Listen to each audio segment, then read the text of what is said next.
E eu quero de imediato cumprimentar o torcedor que amanhã estará na sua casa, sem fazer aglomerações, sem chamar amigos, sem fazer churrascada. Não, vai estar na boa ali, vai tomar uma caipirinha, um drink, com aquela cachaça Sete Campos de Piracicaba, a melhor cachaça do Brasil, ou com a vodka Valesa, porque ela casa bem com você. E você vai ficar em casa, na boa, vai torcer pelo seu time, vai ter um grande clássico, vai ser um jogo maravilhoso. Faz tempo que o Inter não ganha, faz tempo que o Inter não faz gol, né? E o Grêmio está a fim de manter essa distância do Internacional. Então todos têm objetivos muito claros. Então, vodka Valesa, casa bem com você. Faz uma caipirinha, fique em casa, torce pelo teu time, olho na TV, rádio na Gaúcha, e aí nós vamos junto, sem aglomerações, sem criar problema. O futebol, ao contrário, ele precisa ser exemplo nesta hora tão difícil, tão complicada que vive a nossa sociedade. E essas discussões todas que nós estamos vendo aí do prefeito com as entidades empresariais que querem voltar, o prefeito está segurando, enfim. Aliás, isso é assunto para você, né, Andressa Xavier? Ele não vai ser julgado, o Yuri Alberto chegou, o Everton pode estar indo. Resume para nós aí. Bom, Pedro, deixa eu começar com a situação do Everton. Me parece que o Everton nunca esteve tão perto de ser vendido como agora. O Grêmio tem uma proposta, é do Benfica de Portugal, e tem reunião programada hoje à tarde, é dos dirigentes do Grêmio com os dirigentes do Benfica.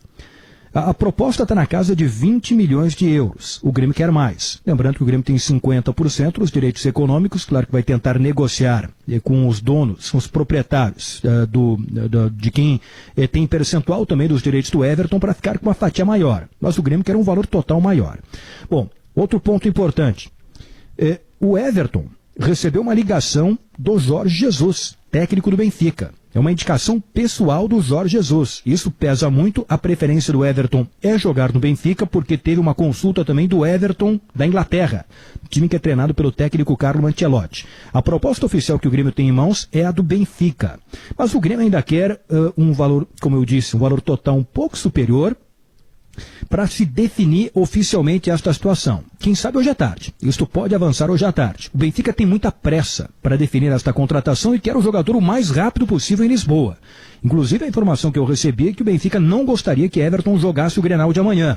Mas essa é uma posição firme e forte do Grêmio que ele vai jogar. O Grêmio não abre mão da presença do Everton em campo amanhã na Arena. Então, este é o ponto. Negociação em andamento. E a qualquer momento pode ter novidade, hoje à tarde, até mesmo com a conclusão do negócio. Repito, o Benfica tem muita pressa para definir essa contratação. Detalhezinho importante aqui, Pedro, para fechar o assunto Everton. A questão cambial é importante, né? Porque se pegar agosto de 2019, que é depois da Copa América, quando teve possibilidade de venda também, o euro estava 4,3. Hoje está 6,2. 50% mais. Se pegar, hoje fazendo a conversão, 20 milhões de euros dá 124 milhões de reais. Se pegar a conversão de 124 milhões de reais lá em agosto de 2019, quando tinha a possibilidade de ser vendido depois da Copa América, daria 28 milhões de euros. Ou seja... Mas o Grêmio quer mais. Mesmo com isso, o Grêmio quer mais. Tá, agora me fala mais do Cudê. Como é que o Inter botou o Cudê no Grenal, sem julgamento? Pois foi feito um acordo aí com o TJD e o Cudê vai poder ficar na Casa Mata, o mesmo não vale, para o D'Alessandro. E essa notícia é considerada muito importante para o Inter, porque o Cudê, na Casa Mata, a presença dele é considerada fundamental. Vou te dar os detalhes aqui da matéria publicada pelo Simon Bianchini. O Inter conseguiu, junto à Procuradoria do TJD, evitar o julgamento do Cudê. A medida evitou a suspensão e, desta forma, o argentino poderá comandar o time do Internacional no jogo que vale o título do segundo turno do Campeonato Gaúcho. A Procuradoria ofereceu denúncia por entender que o comandante assumiu conduta contrária à disciplina ou à ética desportiva não tipificada pelas demais regras neste código, com aquelas ofensas lá ao presidente da federação, Luciano Waxman.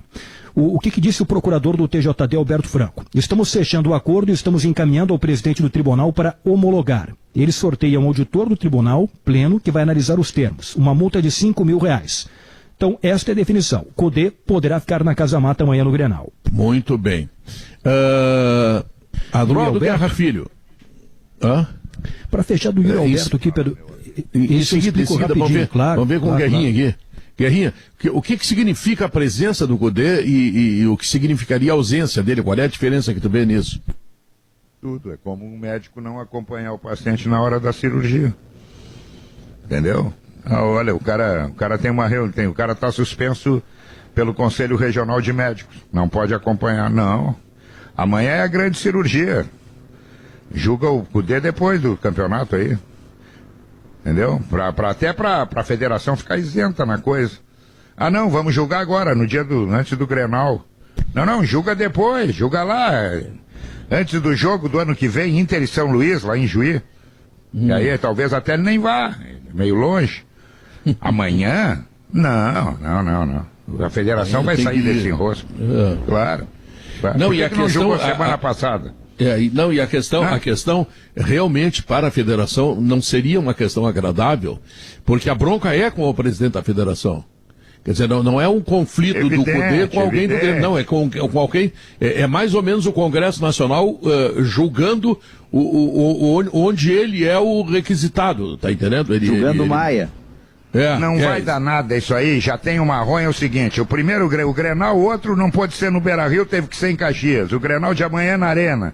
Já tem essa montoeira aí. Então amanhã, hoje, isso aí vai dar 10 quilos de arroz, 5 de massa, vai dar isso aí amanhã. Ah, é bom. Bom, dá lá pro Dunga e pro Tinga, eles largam lá na Restinga, lá pro pessoal que tá com dificuldade e tá tudo certo. Diogo Oliveira, tu te posiciona em relação a isso? Me posiciono, sim. Eu acho que foi acertada a decisão do Tribunal de Justiça Desportiva, né? Porque chegou a ser uma ofensa calamitosa, assintosa. Tinha ali, especialmente no caso ali do Cudê, tinha a questão imediata ali do jogo. Futebol a gente sabe que é assim. Ele não tinha nada pregresso antes no futebol gaúcho de desrespeito a árbitro, a dirigentes, enfim. Eu acho que ficou uma boa solução para um campeonato que já está todo atrapalhado, ter todos os seus personagens nessa decisão de retorno, Pedro. Pois é, o Yuri Alberto, o que houve com ele, que era a página virada na vida do Inter, hein, Gabardo? O Santos estava blefando, né, Pedro? Ia dizendo que igualaria a proposta de 10 milhões de reais à vista e salário de 200 mil reais por mês pelo Yuri Alberto. No fim, teve negociação entre Inter e Santos. O que aconteceu? O Santos aceitou, nesta negociação com o Inter, ficar com 5% de uma venda futura do Yuri Alberto. Antes não tinha nada, né? Agora pelo menos tem 5%. Sim. E a garantia de que o Inter não vai entrar na justiça para fazer a cobrança das parcelas atrasadas pela compra de 50% dos direitos econômicos do Eduardo Sacha. Que tinha lá no contrato? Se tivesse 3 meses de pagamento atrasado das parcelas, o Santos teria que pagar os 2 milhões de euros à vista. O Inter garantiu que neste momento não vai colocar o Santos na justiça e o Santos vai retomar o pagamento das parcelas. Então essa foi a negociação e o Santos abriu mão do jogador. Pedro, me permite, Pedro, FIFA, né, só ainda essa questão, Leonardo, essa questão do Yuri Alberto. Na FIFA, e aí ia pegar, e acabou saindo bom para os dois lados, porque o Inter ia entrar numa fila longa do Santos, né? O Santos está fazendo um caminho mais ou menos parecido com o Cruzeiro. O Cruzeiro agora está correndo risco por uma dívida de 2016 do Denilson, volante, de jogar a Série C. E o Santos já tem algumas questões na FIFA e a do Inter seria mais uma. Então acaba solucionando para dois lados. O Inter não recorre à FIFA e tem a liberação de um jogador que queria, né? Se livrou de um pepino na horta de pepinos que ele plantou, né? No caso do Santos vai ter de pagar, só que não vai entrar na FIFA, Sim, não vai parar na FIFA, né? Não agora. Como o Cruzeiro tá ameaçado de jogar a Série C. O Al-Weda dos Emirados Árabes pede o rebaixamento do Cruzeiro pela contratação do Denilson, que é aquele volante que surgiu muito bem no São Paulo, jogou no Arsenal e passou pelo Cruzeiro sem deixar saudade. E aí o Cruzeiro tem que pagar essa contratação de 2016 e se não pagar, imagina que situação, vai ter de jogar a Série C. Pedro, Léo, o que o Inter fez, na verdade, foi um blefe inteligente. Foi isso que o Inter fez, porque quando no fim de semana o Santos disse, não, nós vamos pagar esses 10 milhões aí à vista, que o Inter vai pagar com a ajuda de um investidor, não vai ser dos seus próprios cofres. O Santos imaginou, não, vai ter uma briga judicial e na briga judicial eu me resolvo aqui, né? Só que o que o Inter fez? O Inter saiu do negócio e disse, tá bem, quer pagar esses 10 milhões aí, paga então. Como é que vai pagar cortando o salário de 70% dos jogadores? E mesmo que o Santos conseguisse investidor, o que ia dizer para os jogadores? Então o Inter fez um blefe inteligente. Tinha o trunfo do Sacha na mão, e aí o que restou ao Santos? Não, pelo amor de Deus, então vamos fazer o seguinte, Vamos pegar esses 10 milhões aí que vocês estão nos pagando, não tem nenhuma briga judicial e está tudo certo. E o jogador foi muito importante. Os 10 milhões é pro jogador, né? Os 10 milhões é pro jogador. Sim. Isso, é para ele. Bom, agora o que está me preocupando, Diogo Oliveira, vocês são pensadores do futebol, tu, Leonardo Oliveira, o Davi, o Guerrinha, é o seguinte, nós já tínhamos no Rio de Janeiro o Flamengo e o resto. Eu tô fora, Pedro. E o resto. Não, tu tá cada vez mais dentro. Tá? Pedro brigou comigo, me esqueceu, mas eu sei. Olha a ciumeira, Pedro, olha a ciumeira, Peddo. Eu vou trabalhar para pegar Eu falei em pensadores, Maurício. Já me eliminou de saída. Tu é o cara mais objetivo naquilo que tu determina. Tá? Tu não usa tempo de bola, tu não usa mapa de calor, tu não usa canaleta direita, tu não usa o último terço, tu não usa isso. Isso quem usa Não adianta dar o beijo e depois morder, não adianta. Tá bom. O corredor vazio. O corredor. Ali, o corredor vazio que tem aqui no Mãe de Deus. Isso. Quando entra a maca, entendeu? A maca. O Pedro Neto, tu te ajeita com o Maurício lá, agora não retira o elogio que tu deu pra mim pro jogo. O problema é teu e do Maurício, tá? Tá bom. Bom, mas aí, eu estava dizendo o seguinte, no Rio de Janeiro nós temos o Flamengo e o resto. E o resto, lamentavelmente, são grandes grifes com momentos extremamente preocupantes. Aí tu vai pro Cruzeiro, que é o primeiro que acende a lâmpada. O Cruzeiro tá falido, né? O Cruzeiro pode cair para a Série C. Ora, imagina uma coisa dessas, né? E agora vem a notícia do Santos, que parece que trilha o mesmo caminho. Então eu estou falando de 5 clubes da Série A, todos eles muito tradicionais, multicampeões, clubes assim de referência extraordinária, e estão falidos. E não vou entrar nem na do Corinthians, porque o Corinthians ainda tem uma baita de uma torcida, ele é capaz de se recuperar. Mas tem uma dívida só com o estádio que supera 1 bilhão.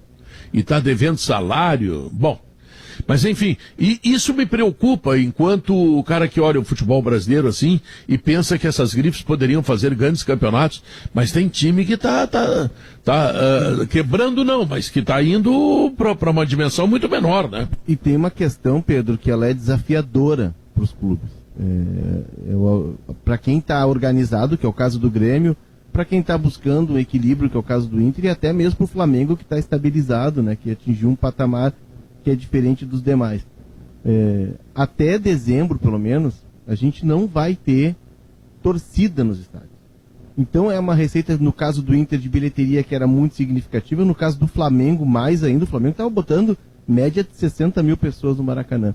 E aí os clubes têm um desafio que é de fazer com que aquele associado siga pagando. Porque o que acontece? O associado, ele paga aquela ideia de a parceria do sócio com o clube é o seguinte, tu te associa aqui e tu tem acesso ao jogo, né?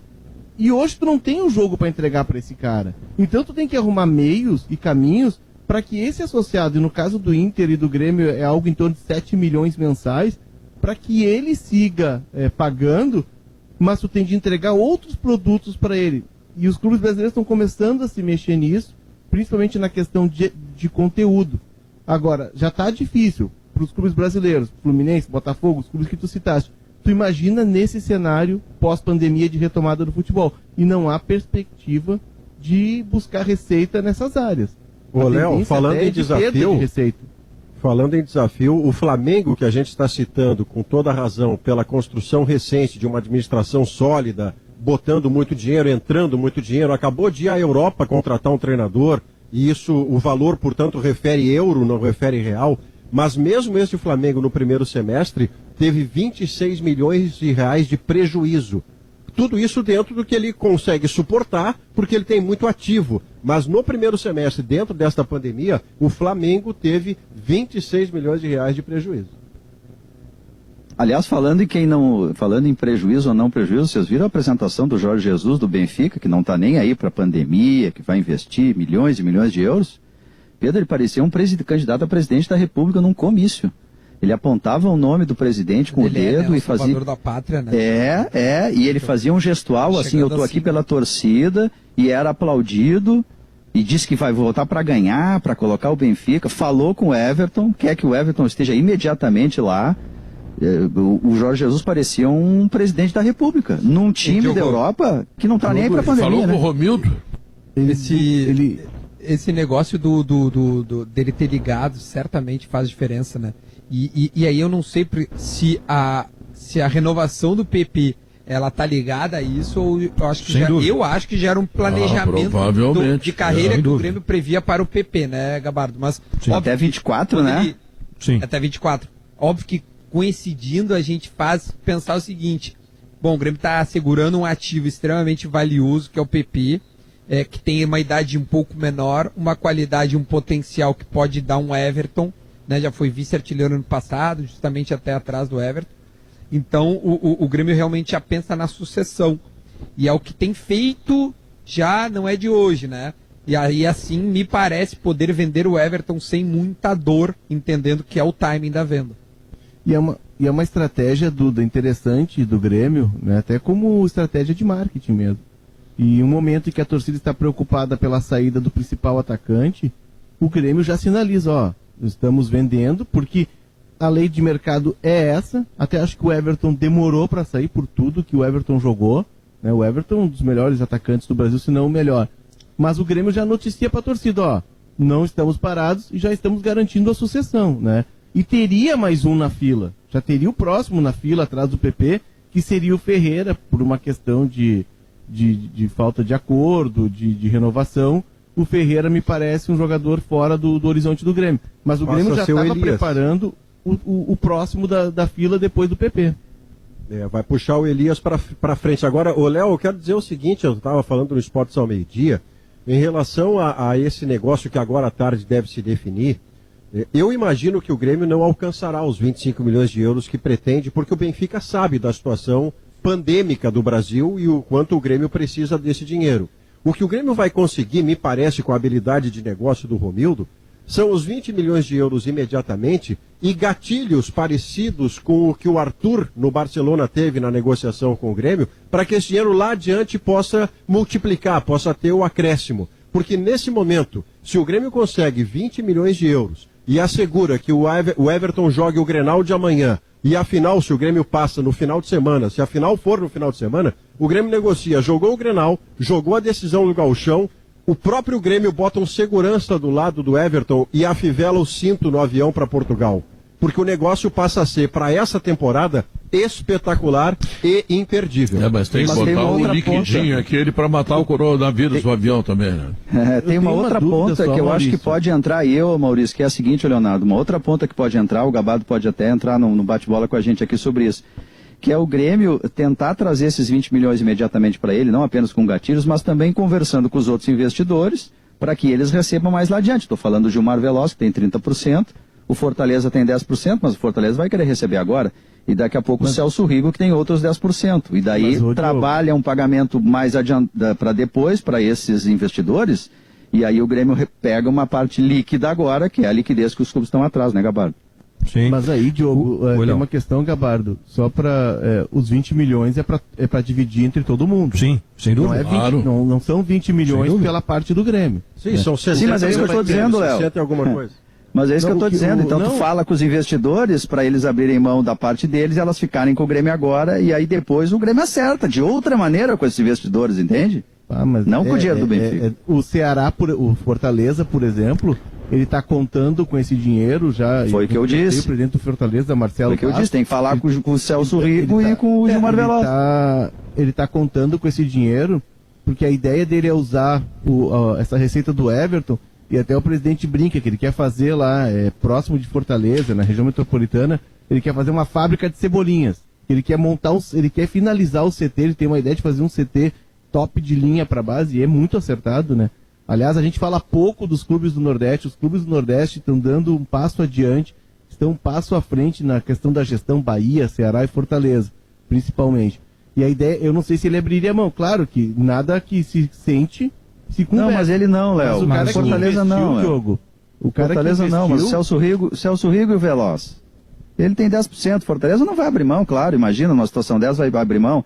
Mas tu pode trabalhar com o Gilmar Veloso e com o Celso Rigo. Era uma ideia que lá antes, quando veio outros clubes, já se trabalhava essa possibilidade. Celso Rico, podia ser o advogado do Celso Rigo e do Gilmar Veloso para resolver isso.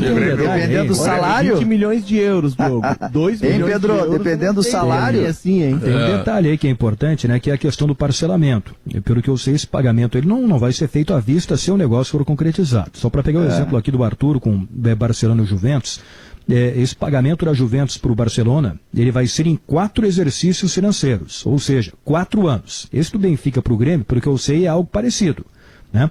Então, seria uma parcela para o Grêmio agora, uma parcela para o Gilmar Veloso agora, uma parcela para o Celso Rigo agora, uma parcela para o Fortaleza agora. Então, isso aí daqui a pouco está para negociar, para o Grêmio receber essa parcela e os outros receberem um pouquinho mais para frente. Bom, uma outra possibilidade que se tem é fazer o que o Grêmio fez com o mecanismo de solidariedade que vai receber do Arthur. 15 milhões de reais. O Grêmio teria que receber estes 15 milhões de reais em 4 anos. O que o Grêmio fez? Um empréstimo em um banco para receber todo o dinheiro. Aliás, mas hoje o Grêmio apresentou... Isso tu pode fazer com o teu dinheiro, inclusive. O dinheiro para receber, eu estou te devendo uma grana, aquele dinheiro que tu me emprestou, que eu não paguei até hoje, tá? Tu pode fazer um papagaio no banco e olha, quem vai pagar é o Pedro, pronto.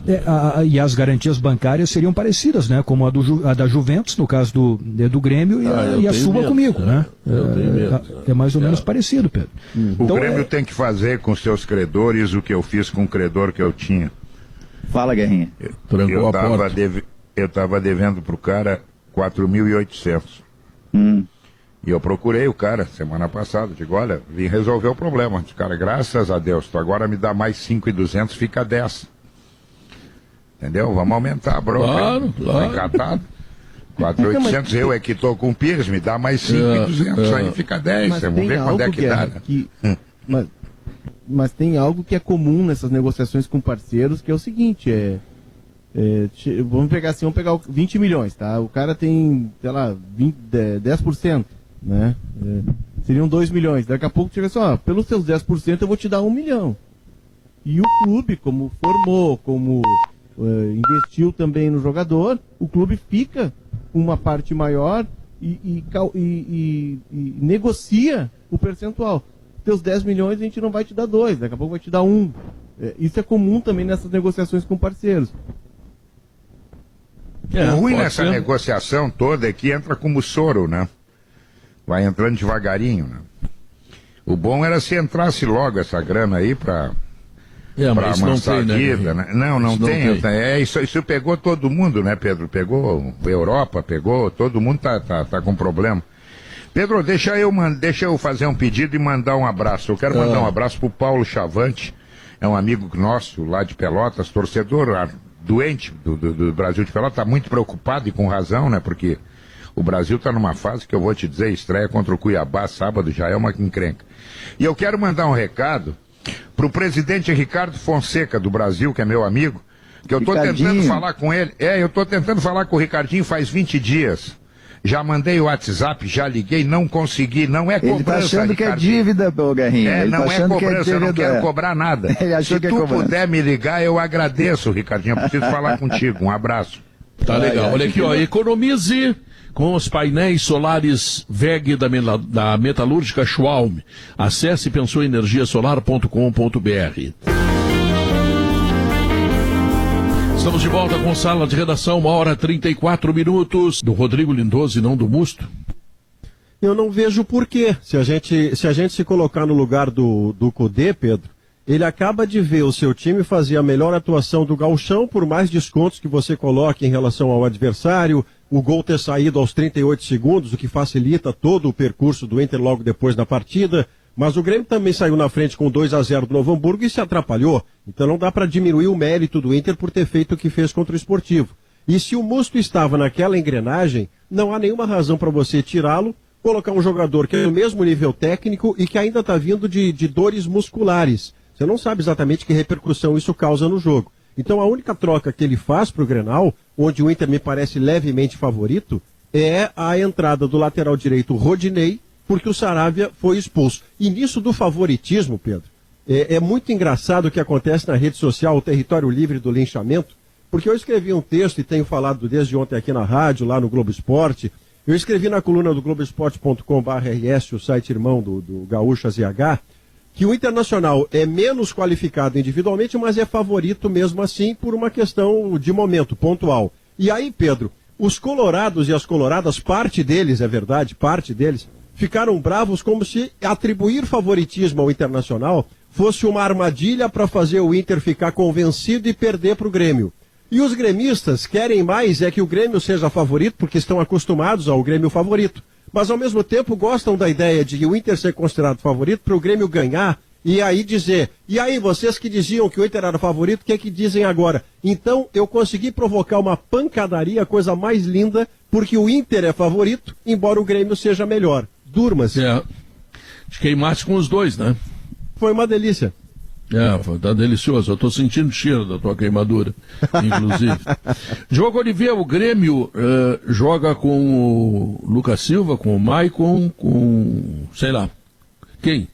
Eu acho que o Grêmio não muda, Pedro. E eu, democraticamente discordando do Maurício, eu acho que não tem favorito no Grenal. Eu acho complicadíssimo a gente tentar estabelecer um parâmetro de favorito. O conceito de favoritismo ele já é difícil, assim, porque o que é favoritismo para mim pode não ser para o outro, enfim.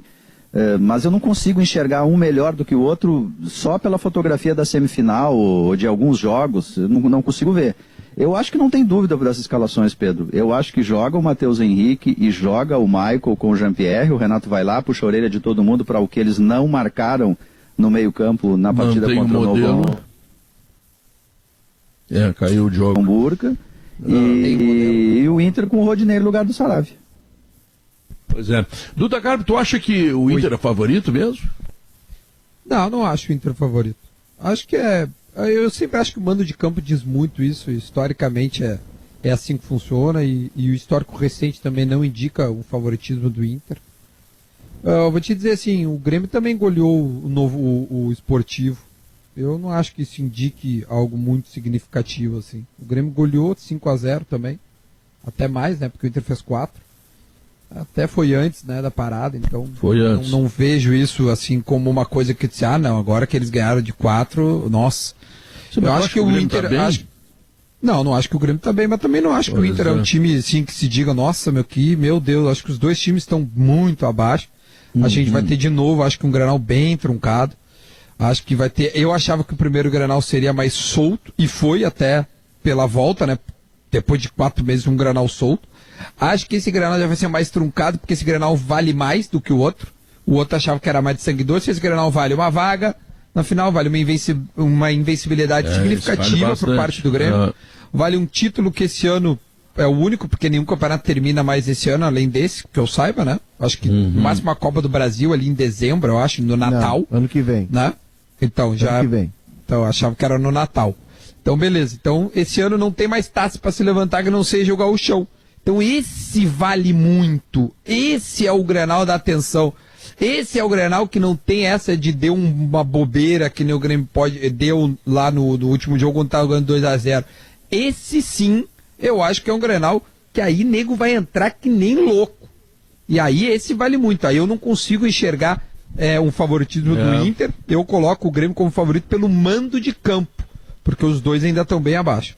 Leonardo Oliveira, quem é quem nisso aí? Eu concordo com o Diogo e com o Duda. Eu não vejo favorito, eu não vejo o Inter bem melhor. O Inter tem volume de jogo. O Inter resolveu um jogo em 20 minutos. Né? Resolveu uma questão de... Havia muito tempo que a gente não assistia a isso. Em 20 minutos o Inter resolveu a questão. O Esportivo teve fragilidades. O Duda lembrou, o Grêmio fez 5-0 antes da pandemia. Mas a forma como o Inter solucionou, e aí a partir dos 3-0 começou a administrar e já se preparar para o Grenal, mostra que o time está afiado.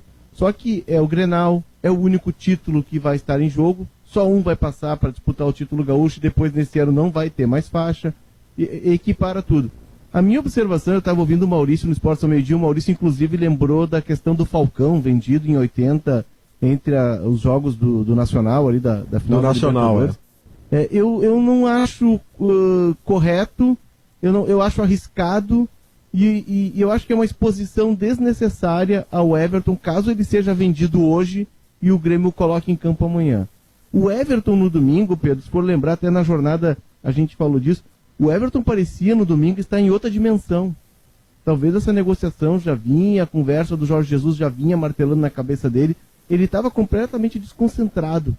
Eu não sei se é uma boa para o jogador e também para o time contar com um jogador que ele deveria desequilibrar e já pensando na vida, como é que vai ser na mudança, na adaptação, como é que vai ser em Portugal, como é que ele vai levar a família. A vida dele já vai estar adiante. E ele vai ter esse compromisso, que é um compromisso sério, que é um jogo muito disputado. Eu não sei se é uma boa decisão. O Gabardo trouxe a informação de que o Grêmio exigia a presença do Everton no Grenal, mesmo fechando o negócio hoje. Mas eu tenho um pé atrás, e não é só em relação ao Everton. Quando se vende um jogador, é página virada. Não, qualquer jogador, é o momento, dele, né? É o momento. Bem, mas pensa pelo lado do Grêmio, Leonardo, pensa pelo lado do Grêmio, né? Pensando pelo outro lado. Libera o Everton, o seu craque, um craque que mesmo a meia boca, como tu disseste, participou de 3 gols dos 4 que o Grêmio fez. O Everton, mais ou menos, já participou de 3 gols. E aí tu libera o teu principal jogador. Ele faz o lançamento pro Diego Souza naquele primeiro Grenal que o Grêmio ganhou 2-0, botou o Diego Souza dentro do gol, né? Ele não fazendo gol, ele ainda consegue ser o melhor do Grêmio, quase isso, né? Então tu imagina o presidente do Grêmio libera o seu craque na véspera de um Grenal que pode decidir campeonato. É uma decisão difícil, não é tão simples assim. Se perde. Tem que não explicar. é fácil, não. Mas como é que ele vai entrar? Aí tem, claro, tem o lado do Grêmio, que o Grêmio tá pensando no Everton, Diogo. É naquele outro Everton conectado, ligado no jogo, que pegava a bola e ia decidir. Agora não é esse Everton. Agora é esse Everton pensando na vida dele em Portugal. Sim, mas tem que ter um jogo, cara. Ele precisa jogar um antes de ir embora. Precisamos jogar, e esse é o melhor jogo que tem. Olha, na real, quem vai decidir é o jogador. Ele chega pro presidente e diz, presidente, tô vendido, pode colocar eu aí. Pode colocar, porque senão... Vetê, tem que jogar, cara. Todo respeito ao Everton, que merece ser vendido agora. Tu vai querer tirar o Everton de um Grenal...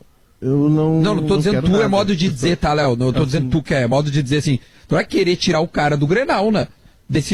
Vai muito mas ele não tá tirando, ele tá avaliando se vale a pena ou não colocar o Everton. A informação que eu tinha, Pedro, assim, conversando com pessoas assim que estão ali no entorno, é de que o Everton já estava ansioso. Não, já tá em Cascais, né? Pela mudança, pela saída, pela venda. Tá num apartamento em Cascais. O Grêmio já tinha definido essa janela como a decisiva para uma venda dele. Se não saísse agora, ele dificilmente seria vendido. E também havia um receio de uma reprise, e aí por parte do Grêmio, por parte do Everton, de uma reprise do que aconteceu com o Luan. Ou seja, a venda, vamos supor que seja fechada hoje, tá? Talvez não, porque é um negócio que envolve um valor muito elevado, tem muito ajuste de contrato. Mas se ele for vendido hoje, é tudo que o Everton queria. E aí tem o risco de um Grenal que não é um jogo fácil. E é o jogo do ano para a Grêmio Inter, do título do ano para a Grêmio Inter. Aliás, a chance de disputar o título, tem o jogo com o Caxias. Mas é uma decisão para a Grêmio Inter. Então, na cabeça do jogador, isso deve causar muita dúvida. E eu não sei se é bom ter um jogador em campo que vai estar com a cabeça que é uma encruzilhada, ótimo, entendeu? Eu te respondo, é ótimo. O Everton é ótimo. O Everton, sem uma perna, ele joga mais que todos os atacantes que o do Grêmio. O Everton vendido sem uma perna é melhor que todos os do Grêmio. Sim, Duda, tu tá pensando com a cabeça do torcedor. Não, tô pensando com a cabeça de qualquer pessoa que sabe que o Everton é o melhor jogador do Grêmio. O torcedor pensa assim. O cara que sabe que o Everton é um craque pensa assim. Sim, eu estou tentando fazer o exercício de pensar com a cabeça do Everton e do quanto ele pode ser produtivo para o time, porque o torcedor, quando ele vai sentar na frente da TV... Mas, Léo, vamos partir do princípio que ele já está com a cabeça lá, pelo que nós estamos aqui analisando. Mesmo assim, ele já está ajudando. Ele já está jogando melhor que muita gente. Você acabaram de falar que ele, mesmo sem fazer gol, ele deu um passe. Contra o Novo Hamburgo, ele dá 2 gols, são lançamento dele. Então, como é que nós vamos abrir mão disso aí? Um gol ele dá o passe. Que o Grêmio ganhou do Gauchão, ele dá o passe pro Diego Souza, lembra? Nossa, pelo amor de Deus. Ele é meia boca, ele é melhor que os outros. Botou o Diego Souza dentro do gol, é muito mais que dar um passe. Isso. Se for vendido, vai jogar igual. Evidente, cara, pelo amor de Deus. Agora é bom lembrar que o Everton em Grenal tem um gol só, hein? Só tem um gol em Grenal. E parece que em 18 jogos, verdade, né? É 17 jogos. É verdade que ele é o melhor jogador do Grêmio, é um jogador de seleção brasileira, é diferenciado, tudo isso. Mas Grenal é como o Guerreiro. O Guerreiro não tem gol, ele só tem um. Só um gol ele tem em Grenal. Não é bom. Mas ele acrescenta, eu não tenho dúvida, se eu vendo um jogador desse, olha aqui, ó, vai ser vendido hoje, mas eu vou te entregar depois da manhã, ou amanhã tu vai jogar. Ele vai jogar. Me ganha esse Grenal aí. Pô, pelo amor de Deus, cara. Bah, tá louco, mas de tirar o Everton. Bah, tá louco. Ainda mais nesse Grenal decisivo aí. É como tu achar que tu vai fazer uma aposta, tu não vai fazer na KTO.com. Se tu gosta de melhor esporte, coisa. te registra lá para fazer teus palpites. Chama lá no Insta, @KTO_Brasil, o atendimento deles é demais. E se for galeto, e se for pizza, Mamma Mia, 30, 7 mil. Ao meio-dia, o galeto Mamma Mia chega quentinho, delicioso na sua casa. Massa, polenta, salada de maionese, radite, o galeto, né, o molho que você escolhe, uma loucura, uma coisa espetacular. E à noite você pode escolher entre o galeto e a pizza. Porque a pizza do galeto Mamma Mia, a pizza do Mamma Mia, é uma coisa assim, nova e espetacular, tá sabendo? Então é coisa boa. Pedro, a KTO tá dando dinheiro. Tá dando, entendeu? Quem quiser entrar agora, hoje, entendeu? A aposta coberto. Tu ganha um free bet no mesmo valor em qualquer aposta que tu fizer acima que pague 1,5. Quer dizer, né? É uma barbada isso aí. E se tu já é cliente, Pedro, tu deposita lá 100, 500, 1.000 e tu ganha 50% dessa grana já. Quer dizer, os caras querem se pelar. Os caras querem terminar na mais negra miséria. Vão terminar na mais negra miséria. Se pegar um Guerrinha pela frente que acerta tudo, os caras vão quebrar. Agora, Guerrinha, Guerrinha, falando em acertar tudo, o Guerreiro, sim, ele tem 6 Grenais e não tem gol. Nenhum gol. Ele tem até poucos lances. Naquele Grenal do Beira-Rio esse ano, ele deu uma cabeçada lá que o goleiro Vanderlei fez uma boa defesa, mas não tem muito mais do que isso. Ele sumiu na frente do Jeromel e do Kahneman. A diferença é que amanhã nós vamos... nós vamos tirar dúvida amanhã. Amanhã é o Galhardo do lado dele, né? Amanhã ele não vai estar lá no meio do mar, no meio dos tubarão sozinho. Ele vai ter o salva-vidas junto com ele. Vamos ver. Porque tu jogar isolado tu jogar isolado contra Kahneman e Jeromel é covardia também, né? Além disso, que me parece muito importante ter o Thiago Galhardo, você tem razão, a mudança que o Galhardo coloca, ele tem 2 assistências em 2 gols para o Guerreiro, outros lances que o Guerreiro até não consegue concluir convertendo, mas é passe do Galhardo. O Galhardo tem gol, então solidão não deve ser o que o Guerreiro vai viver amanhã na Arena. Mas há também um desafio pessoal que eu acredito que incomode o Guerreiro a essa altura, Pedro. É que ele não fica aí tocado de tudo aquilo que se diz em volta, mesmo torcedores, que ele não tenha contato direto, mas deve chegar no Guerreiro. Olha, você está 8 jogos aí jogando Grenal e o Kahneman e o Jeromel não deixam você fazer gol. Pro centroavante do seu tamanho tá bom, tá legal. O cara fica complicado, né, Guerra? É bom a gente não esquecer uma coisa. Ele não faz gol em Grenal, 6 Grenais ele não faz gol, né? Mas o Inter também não faz gol. O Inter dos ele últimos não faz, mas o Inter também não faz. Contra. Paulo então não adianta. Gol. O Inter não faz gol, né? Porque daqui a pouco, outro faz gol. Não, o Inter é que não vinha fazendo gol. Esse é o problema. Mas por isso que esse Grenal, desculpa, Diogo, rapidinho. Por isso esse Grenal ele é tão importante. Por isso que eu achava que o primeiro ali era, cara, um Grenal quase que é uma rivalidade, óbvio que mas vamos jogar mais de seguidor aqui, vamos jogar nós, sabe? Agora não, velho.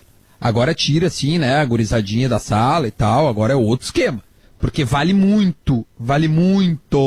Eu acho que dos últimos Grenais aí, olha, é os que mais vale. Eu concordo. Agora acabou a piada, acabou a brincadeira. Não, é o da Libertadores ali, e é isso aí. Agora nós vamos jogar, entendeu? Eu vi vocês levantarem uma dúvida lá no início, o Musto ou Lindoso, né? Eu acho que o Lindoso não está ainda apto para jogar, eu acho. Mas, e o Jussá? Nós estamos esquecendo de um cara. Nós estamos esquecendo de um cara que foi contratado. O Jussa jogou de lateral, né? Pois é, e bem, onde ele não é dali. Tem jeito. Então, onde ele não é dali. Tem jeito. Então, eu não sei daqui a pouco se ele não vai ser nem opção de banco, porque ele faz 2, 3 posições. Né? Isso, ele é volante que veio para ser zagueiro e pode ser lateral também. Pois é, e daqui a pouco não sei, numa dessas aí, o Lindoso não estando legal, se ele não vai estar no banco para primeiros socorros. Pode ser. Se o Musso jogar, a gente vai ver que minuto vai ser o primeiro cartão que ele vai levar, né? que é, Gabardo? Falando em volante, eu tô lendo uma notícia inusitada aqui. Aliás, nem tanto. Vocês lembram do Richelli, né? Que passou pelo Inter aqui e não conseguiu jogar. Sim. Ele tá cobrando, na Justiça do Esporte, 20 milhões de reais. O que ele tá pedindo? 11 meses... que é o esporte. 11 meses de salários atrasados. 5 de 2018 e 6 meses agora de 2020. 12 meses sem depósitos do FGTS. 20 meses de direito de imagem, que não foram pagos. 2 de 2018, 12 de 2019 e 6 agora de 2020. Mas ele não estava aqui no Inter nesse momento? Eu acho que tinha uma parte que o esporte pagava lá, nesse acordo Inter-Esporte aí.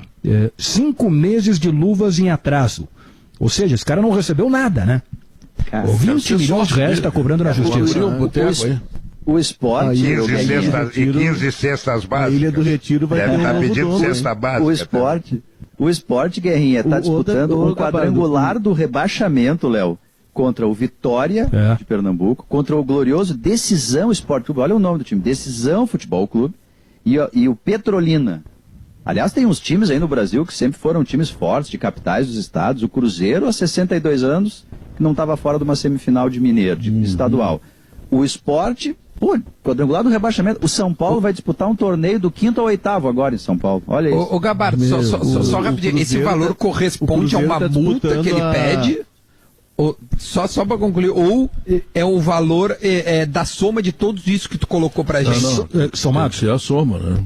Nossa, cara, então assim, ó, olha, o Richelli é um jogador, assim, no cenário do futebol brasileiro, um jogador de médio para baixo. Tô certo ou tô exagerando, assim, na qualidade do mas Richelli? o esporte pagando conta, ele é bem para baixo, ele não paga nada. Cara, 20 milhões de reais, três, 4 gerações da família do cara. Se eu boto 20 milhões na KTO, eu faturo 80, rapaz. Claro que é o que ele está pedindo, né? É o que ele está pedindo. Mas né? essa é bem Por falar em faturar, tá na hora, Pedro. Tá na hora, 56, tá certo? Então tá, vamos lá. Vamos ao intervalo comercial e logo depois nós voltamos. Esse é o Sala de Redação e amanhã tem Grenal. Fique ligado, vamos falar mais do Clássico Grenal, tá legal? Vai lá. Estamos de volta, esse é o Sala de Redação, são 2h mais 3 minutos. Vamos lá. Guerrinha, tu falaste ontem que o Renato vai manter o mesmo sistema de jogo, ou seja, ele vai ser aquilo que ele sempre preferiu ser e sempre disse ser. Tu não acredita, portanto, em alteração de 3 volantes, por exemplo? Não acredito. Ele foi um enfático quando disse que não usava um armador porque não tinha. Agora ele tem 2, ele pode escolher entre o Thiago Neves, o Jean-Pierre, à vontade dele. Então, se ele for mexer, mas eu estou achando até que ele não vai mexer no time, eu estou achando que ele vai manter o time que jogou. Né? Estou achando que ele não vai mexer. Até para dizer assim, na hora da batata tu foi lá e me mexeu. Não, eu vou seguir dando confiança para eles. E se fosse, eu não sei os laterais, né? O Cortez está fora, com certeza está fora. Eu não sei se o lateral direito, o Vitor Ferraz, vai estar capacitado para jogar. Se tiver titular, vai jogar também. Time é esse. Eu não vejo grandes modificações, não. E no Inter, o Rodinei, né? Entra aí, fim de papo. O que a gente tem é que tanto um treinador como o outro praticamente achou o time, não é, Maurício Saraiva? Eu acho que restam poucas dúvidas e elas podem ter algum problema assim de uma dúvida por uma lesãozinha. Eu digo do ponto de vista técnico, do ponto de vista dos melhores jogadores, os 2 treinadores parece que já têm achado os 2 times, né? O Renato, por exemplo, Pedro, o Renato tem em campo os melhores jogadores disponíveis no elenco. Isso inclui o Guilherme Guedes, hoje, que ainda no domingo passado fez a melhor atuação da sua sequência de titular. E se você pensar Everton, Diego Souza, o Alisson pelo PP, você pode discutir, mas a questão é que o Alisson entrega sem a bola algo que o PP a gente não sabe se é capaz de entregar. E agora o PP até já vai se encaminhar pelo lado que ele gosta mais, que é o do Everton, caso o Everton... É que do Alisson ele quer ver uma ideia daquilo que foi o Arthur, né? Não é tanto, mas exato, é o jogador que procura ser o Arthur. Mas no meio, Pedro, no meio é a ponta. No meio é a ponta, com o perdão do trocadilho infame, porque o meio tem os melhores jogadores individualmente, você não discute que Maicon, Matheus Henrique e Jean-Pierre são os melhores que o Grêmio tem ali. Mas eles juntos, especialmente no último domingo, eles não deram certo, porque houve, além da transferência de responsabilidade que o Diogo falou logo na segunda-feira, vai que eu não vou, vai porque é tua e ninguém foi, mas há também uma lentidão que o Grêmio precisa corrigir, que é colocar velocidade de execução no passe e na transição do meio-campo. O que vinha a ser isso? O Matheus Henrique consegue fazer, embora domingo tenha jogado muito mal. Mas o Jean-Pierre, que é um jogador muito, muito raro, ele não pode fazer uma outra partida consecutiva tão ruim como a do final de semana. E o Maicon, que tem aquele passe maravilhoso, cada vez parece que ele vai entregar mais em menos tempo. Porque em algum momento cai o ritmo do Maicon, e como o Maicon é muito protagonista, Pedro, cai o ritmo do meio-campo inteiro. Se o Jean-Pierre e o Matheus Henrique não puxarem esse ritmo para cima, na intensidade com que o meio-campo do Internacional está jogando, o meio-campo do Inter passa a tomar o meio-campo do Grêmio, passa a tomar o território do meio-campo do Grêmio. E isso pode ser definitivo para um resultado. Pois é, e no lado do Inter, Leonardo Oliveira, tu que é um cudezista de plantão, assim, de primeiríssima hora, o Renato não avançou os laterais no Grenal lá em Caxias do Sul e os laterais do Inter não tiveram muita possibilidade. Eu não sei se é por causa do primeiro jogo, né, que estava 4 meses e pouco parado, agora já tem 3 ou 4 jogos, ou seja, pode ser uma situação melhor, porque esta é uma maneira determinada pelo Cudê de fazer o time jogar, né? Exato, a ideia dele é de ir empurrando o adversário contra a sua goleira, né? De ocupação de espaço, de trabalhar num 40 metros de campo e de recuperar a bola o mais próximo possível do gol adversário, tu encurta o caminho. E por isso ele tem ali jogadores de potência física nas laterais para ajudar na recomposição. Só que o Renato quebrou essa estratégia dele, né? O Renato, o que ele fez? Ele esperou o Inter e deixou o Inter com a bola nos pés do Moledo, que não é o jogador mais afeito a sair construindo desde a defesa. Tem 2 mudanças no Inter que são significativas e que o Renato precisa levar em conta se ele quiser repetir essa estratégia. Uma delas é o Bruno Fux, que, eu repito, ele é menos zagueiro do que o Moledo. De imposição, de cabeceio, né, de força física, de encarar o adversário. Mas ele é muito mais jogador, ele é muito mais técnico. E ele se adapta muito melhor a essa ideia de construir desde trás. E a outra mudança é a do Thiago Galhardo no lugar do D'Alessandro. Embora a qualidade técnica do D'Alessandro, a entrada do D'Alessandro no time do Inter, ela meio que dá uma bagunçada, porque o D'Alessandro recua muito para armar o jogo e vai tirando as peças do lugar. Então hoje o Inter tem uma energia na frente do Galhardo, uma parceria para o Guerreiro, né, um jogador que também volta para recompor, e tem o Bruno Fux saindo de trás. Por isso, eu acredito que o Lucas Silva no Grêmio vai jogar, Pedro. Eu não sei se ele joga no lugar do Jean-Pierre, pelo que o Renato sinalizou no domingo, dando as tintas, às vezes eu tiro o jogador do time, você tem que entender por quê. Para pegar o Galhardo? Preparando o cenário, ou no lugar do Maicon. Mas o Lucas Silva joga. Para pegar o Galhardo? Vê só como é o negócio, né? Para dar mais robustez pro meio campo do Grêmio. Eu acho que o Grêmio diminuiu muito o seu repertório de jogadas. O Grêmio está vivendo muito das individualidades. E passou a adotar agora, nos últimos jogos, a bola levantada para a área. E aí, justamente, que eu acho que o Grenal era para o Moledo, não é para o Fux. Olha, o Esportivo, eu sei que o Inter tirou o pé depois dos 3-0, tudo. O Esportivo chegou 2 ou 3 vezes na bola aérea dentro da área do Internacional. Tava fácil cabecear dentro da área do Inter. E o Diego Souza é um cabeceador.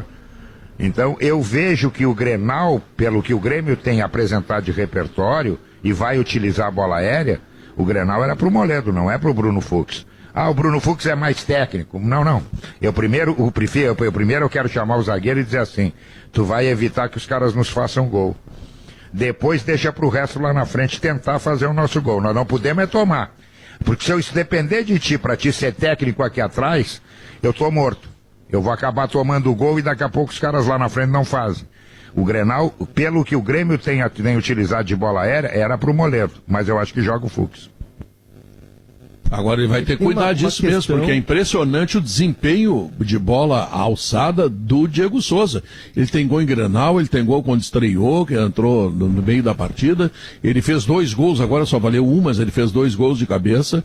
É impressionante o desempenho dele nisso, o aproveitamento. Ele tá sempre, e esse menino aí que todo mundo fala que ele tem saída de bola, ele tem um defeito grave, ele atravessa muito a bola no meio do campo. E tem errado muitos passes na saída, porque quer aloprar, quer mostrar, não, eu sei sair, e erra. Eu acho, olha, com todo respeito, eu acho ele um zagueiro comum, muito comum, mas não sou eu que escalo, né? Tem uma questão, Pedro, no jogo do Inter, e aí eu concordo que o Moledo é zagueiro, ele é muito mais do que o Fux. Mas na questão do time do Odair, por exemplo, em que o Inter era um time que se posicionava mais atrás e esperava o adversário, o Moledo e o Cuesta, tanto é que fecharam o ano como os 2 melhores jogadores do time, né? Porque o que eles trabalhavam, e aí é importante ter o zagueiro dentro da área de imposição. Mas nesse modelo que ele tenta implantar no Inter, a ideia é de que a marcação não fique lá na última linha, que a marcação seja lá desde a primeira linha, para que esses zagueiros não tenham tanto trabalho e que quando eles têm a bola, que eles saibam jogar. É um viés diferente. O viés do Eduardo Cudê é de construção e o viés do Odair Helma é de um time que se preserva mais, que espera mais. Aí é importante sim o Moledo, e foi importante. O Moledo eu acho que só não foi melhor do que o Cuesta ano passado no Inter. O Moledo é um grande zagueiro, a gente não tem dúvida nenhuma disso, não resta a... Mas eu acho que isso aí, Pedro, eu acho que logo em seguida, dependendo do andar da carruagem, o Moledo já sentiu que vai virar reserva, ele não é gurizinho. Eu não sei se ele não vai pedir para ser emprestado, para jogar o brasileiro. Mas aí. Eles estão querendo vender o Bruno. Estão querendo vender o Bruno. Isso que eu ia falar, daqui a pouco o Bruno pode ser vendido. O Internacional está querendo vender o Natanael, Pedro. Tem que ter o comprador. O Natanael ele não joga. Tem que ter o comprador. Não Pedro. joga, né? Não joga. Mas isso que o Guerrinha falou é importante, porque o Moledo é um jogador de alto nível e que se acostumou a ser titular, né? Certamente não está numa situação confortável, não. Pedro, uma informação aqui sobre voos fretados no Campeonato Brasileiro e na Copa Libertadores da América. É interessante, Pedro. Olha esse detalhe aqui. Bom, primeiro, a Conmebol, como eu já tinha falado, ela vai pagar por voos fretados para os clubes na Libertadores com a previsão de retorno da competição no dia 15 de setembro. Mas deixa eu começar com o Campeonato Brasileiro. Todos os voos da Libertadores serão fretados. Todos. A tabela é a seguinte: deslocamento aéreo dentro do país. Conmebol paga $15 mil para o clube que foi viajar. Deslocamento de até 2.000 quilômetros para outro país, $30 mil a Conmebol banca. Deslocamento entre 2.000 quilômetros e 4.000 quilômetros, $50 mil. E deslocamento de mais de 4.000 quilômetros, $70 mil. Essa é a tabela da Conmebol. Campeonato Brasileiro, o que os clubes estão estudando? Não paga tudo, tá, Gambaro? Pelo que eu sei, um voo para Medellín, por exemplo, custa em torno de $100, $120 mil. Mas se ela der $70 mil, tu tem só $50 mil para pagar na pior condição. $50 mil, estou falando $250 mil. Só que cada jogo da Libertadores rende $1 milhão. E $1 milhão eu estou falando... e depois até dá mais, é verdade. Isso, exatamente.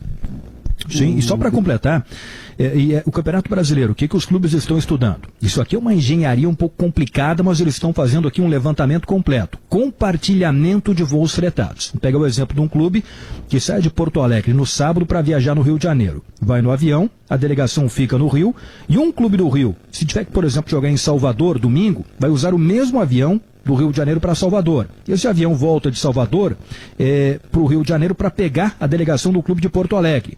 E aí quando chegar em Porto Alegre, na terça-feira pode ter que fazer um outro deslocamento e o mesmo avião pode ser utilizado por outro clube. Ou seja, vai se fazer um estudo completo para que os voos fretados possam ser compartilhados. Ou seja, uma medida inteligente. Se vai poder ser feita, se tem viabilidade para isso, porque deve ser uma confusão na cabeça do cara que vai montar esse troço aí.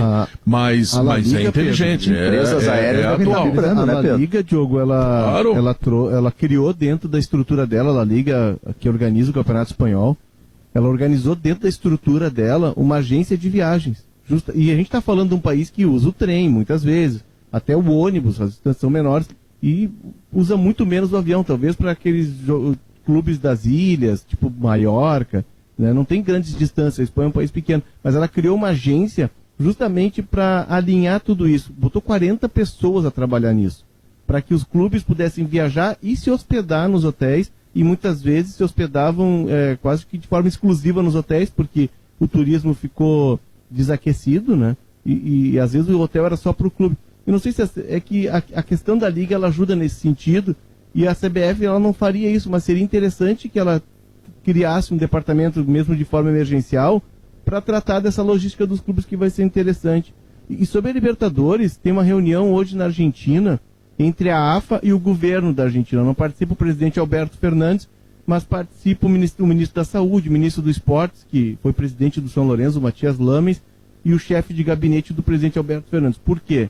Porque a AFA está muito alinhada com o governo. E os clubes que estão na Libertadores, os 5 clubes da Argentina, né, Tigre, Defensa, River, Boca e Racing, eles querem que retornar os treinamentos já na próxima semana, talvez na outra, mas na tem que ser, de agosto, né?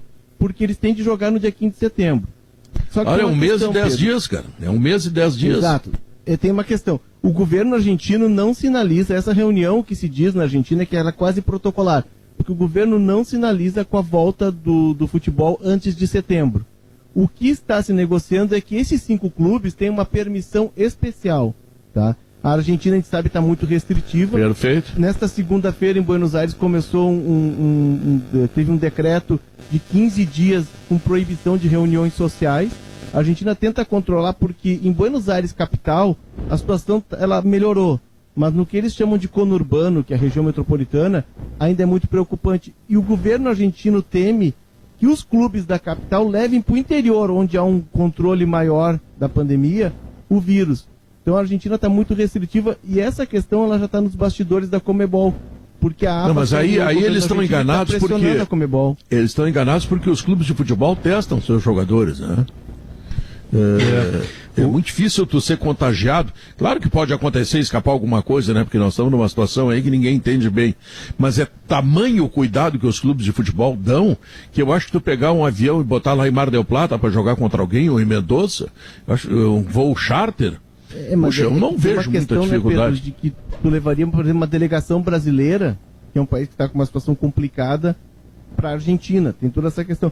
Para ver como a AFA está alinhada com o governo. Sim, mas a delegação brasileira ela está testada. A delegação brasileira não pode ser. Tu não pode pegar aleatoriamente 30 caras na rua, não. Tu vai pegar 30 caras que foram vivamente testados, que estão sendo. Esse protocolo que a Confederação Sul-Americana tem que botar, que o Grêmio chegar lá, ou Internacional, ou Flamengo, ou seja quem for, chega consciente de que não está levando problema para lá. E sim está levando negativado. O time de futebol. O que a AFA tenta é postergar essa retomada da Libertadores, e ela está tão alinhada com o governo que projeta o futebol só para setembro, que ela diz o seguinte: a Turner pagou 250 mil pelo campeonato argentino, a parte dela, 250 milhões. A Turner não é muito de pagar, hein? De peso, eu tenho que fazer a conversão aqui, mas é um valor absurdo.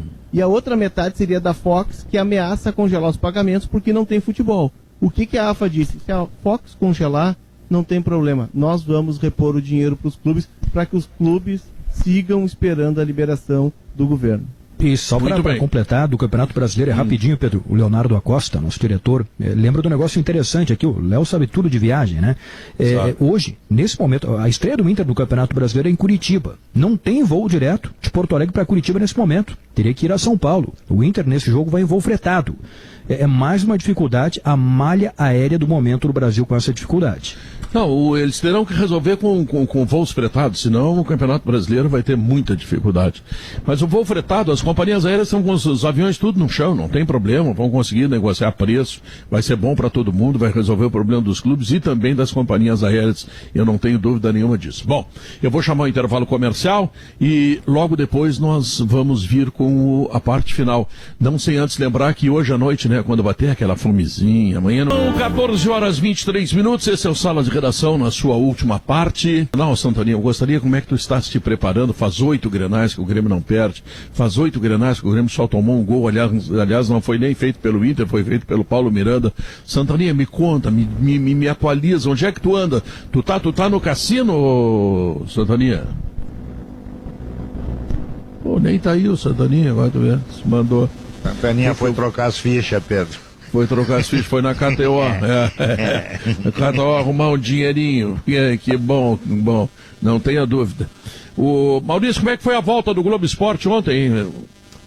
Foi uma delícia, né, Pedro? Porque a gente com muita saudade de fazer um programa que é da hora do almoço dos gaúchos, como Sala de Redação é também, o pessoal faz aquele mix Globo Esporte, Sala de Redação, tudo ligado. Vê de perto de novo a Alice, né, vencedora da sua batalha contra o câncer, exemplo para todas as mulheres. Essa foto que volta e meia ela bota ela toda careca, rainha, linda, vitoriosa. E ontem eu dei um beijo virtual mais na mão bonita dela. careca até, vou te dar essa barbada. É verdade, tá tão bonita careca. Eu pedi que ela se esticasse não fosse a mão um velhinho, assim, eu ia me apaixonar por ela, mas é que ela não gosta de velho, né? E eu mandei um beijo para a mão dela, que eu representava certamente toda a bancada do Sala de Redação e todo o Rio Grande do Sul. E foi a volta na semana em que a gente vai falar de brasileiro, vai falar de Grenal. Então, Pedro, foi uma delícia. E pouco antes ela tinha chamado você no Jornal do Almoço, então nos deu um ar assim de que o ano está andando, a normalidade não chegou, é bom. Verdade que não, mas o ano está andando, Pedro, graças a Deus. Graças a Deus. Bom, por falar nisso, Eduardo Gabardo, começa o Campeonato Brasileiro e os paulistas não vão jogar a primeira rodada. E os gaúchos? Boa pergunta, hein, Pedro? Já teve a confirmação do adiamento do jogo do Bahia também, né? O Bahia que tem a decisão do Campeonato Baiano. Bom, dupla Grenal, acho que a gente vai ter definição só na quinta-feira. Um vai jogar, né? Ou o Inter ou o Grêmio. O Grêmio é contra o Fluminense, o Inter é contra o Curitiba. O Grêmio aqui e o Inter fora. Bom, na quinta-feira teremos essa definição depois do Grenal, se a final do Campeonato Gaúcho será em jogo único ou em duas partidas. Se for em jogo único, certamente vai ser domingo. Agora, se forem duas partidas, teria que ter a liberação da CBF para jogar a primeira partida neste domingo, porque o que foi determinado pela CBF é que ela adiaria os jogos do Campeonato Brasileiro nas equipes envolvidas em decisões dos campeonatos estaduais, na decisão na última partida da final do Campeonato Estadual. E no caso do Campeonato Gaúcho seria a primeira partida, né? Então passa por tudo isso a definição dos jogos de Inter e Grêmio. Então os clubes teriam que acordar com a federação de ser um jogo só e terminar o campeonato no domingo, é isso, né? Ou ter autorização, né, Diogo, da CBF. Eu acho que não vai acontecer porque o Caxias já quer jogar em Caxias, aí o outro vai querer jogar não sei aonde. Não, mas isso que eu ia perguntar pro Gabardo, Pedro, porque o Caxias tem a questão que o presidente tá alegando de que ele fez contratos publicitários para 2 jogos e puxa vida para um time do interior que está na Série D, isso aí talvez salve o ano. Mas será que não existiria, talvez seja uma pergunta meio pega-ratão, Gabardo, me perdoa se for isso, mas será que não existe uma maneira de repente, de oferecer uma compensação para o Caxias, para viabilizar o jogo numa partida só? Eu acho que tem, né, Diogo? Acho que tem. Daqui a pouco se faça um mutirão, né? A federação ajuda de uma maneira, o outro finalista de alguma maneira. Eu acho que seria bom para todo mundo, decisão do Campeonato Gaúcho em uma partida só. Eu acho que seria a melhor maneira para terminar logo. É claro que o cenário ideal é com decisão em 2 partidas, que é o que está determinado. Só que o cenário ideal a gente não tem mais, né? Bom, tu pode fazer a primeira partida agora domingo e a segunda dia 26, porque aí é 16 dias a diferença, né? Não chega a ser uma diferença assim que a gente esqueça completamente aquilo que aconteceu. Mas enfim, acho que a grande decisão brasileira, eu acho que vocês concordam comigo, está em São Paulo, né?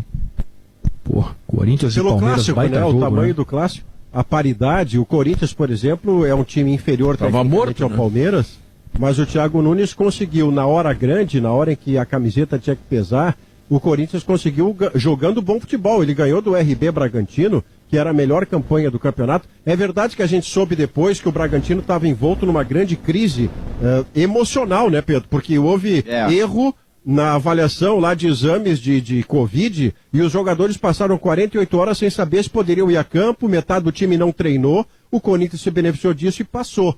Agora o Palmeiras é melhor do que ele, basta, a gente vai ver domingo. O que é legal dessa final, Pedro, essa questão do Bragantino aí é uma história que tem que ser contada, porque foi um drama familiar, inclusive dos jogadores, os familiares achando que podiam estar infectados. Olha, que mancada essa aí, hein, que mancada. Inclusive do laboratório que vai trabalhar no Brasileirão. Mas o que é interessante ver no Palmeiras, Pedro, é que o Palmeiras, sem o Dudu, o Luxemburgo está trabalhando com a gurizada. Gabriel Menino, outros meninos da base, quer dizer, ele está tentando fazer o que... Patrick de Paula fez o gol da classificação, Diogo, o Patrick de Paula da base. Isso, bonito gol, inclusive, né?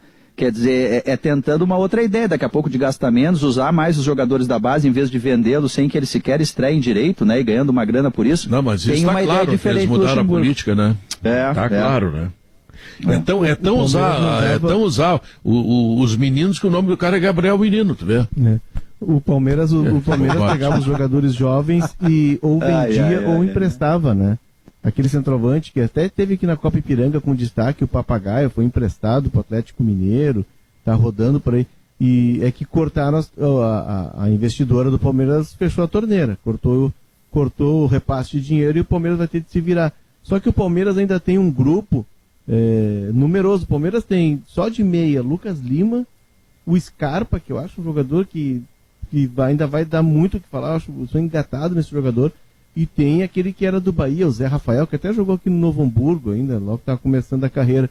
O Palmeiras tem grupo. E tem um clube que a gente precisa falar mais, que é o Atlético Mineiro, que está contratando, hoje contratou o Mariano, lateral direito, e o Atlético Mineiro tem uma vantagem em relação aos demais. O Atlético mais Mineiro do que nós estamos falando, Léo. Oi? Pô, mais do que nós estamos falando, nós estamos falando do Atlético aqui, tipo. Então paramos de falar. Não, podemos continuar falando, não é pra te ficar bravo. Fala amanhã, porque terminou o programa, tá? Bravo, Léo. Fala amanhã, o programa terminou, fala amanhã, atenção, o programa terminou. Alô, 1, 2, 3, o programa terminou. Alô, alemão!